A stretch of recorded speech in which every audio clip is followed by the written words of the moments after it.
大家好，我是乐乐。接下来我们要对厨房进行小改造，从这样变成 Alexa， kuchen lampe ausschalten。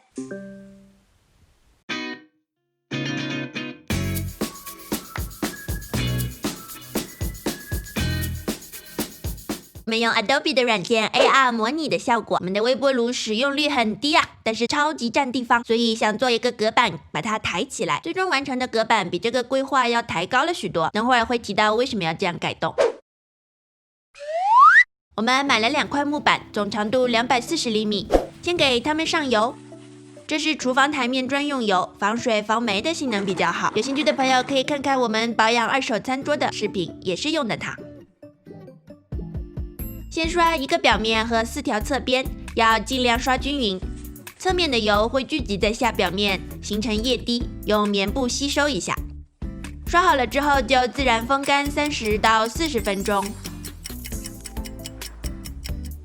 然后用棉布吸收木头表面多余的油，时不时低头逆光看一看是否已经均匀。做到这里，我们觉得木板的边缘太尖锐了，安装在墙上之后，如果撞了头会很疼。所以我们用200目的粗砂纸给外边缘磨圆倒角，磨到手指头摸的时候没有被割的感觉就可以啦。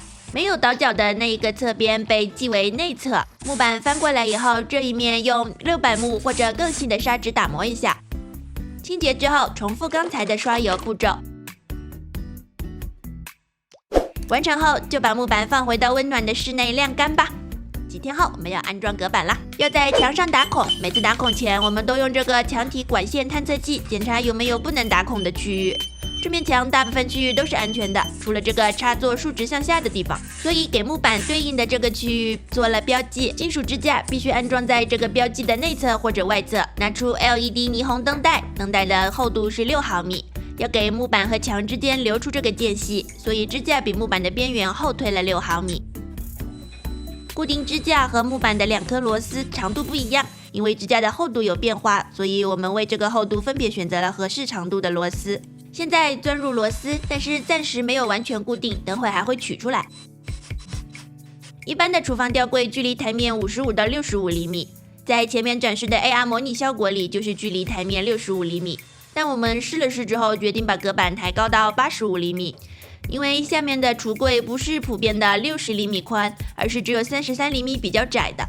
如果隔板不够高，低头使用台面的时候很容易撞到头，或者被隔板挡住视线。安装支架，我们用的是宜家的膨胀螺丝套装。支架固定在墙上之后，我们把木板拆了下来，在木板靠墙的一侧用双面胶固定灯带，灯带距离下表面大概4毫米，这样灯带可以隐藏在木板的后方，提供间接照明，也就是说我们不会直视光源。可以看看我们做居家办公区改造的视频，在那里我们也用了这款灯带，灯光很连续，每隔2.5厘米就有一个可以剪短的小黑点，很容易满足不同的长度需求。贴好了灯带之后，把木板放回支架上，这一次拧紧螺丝固定好。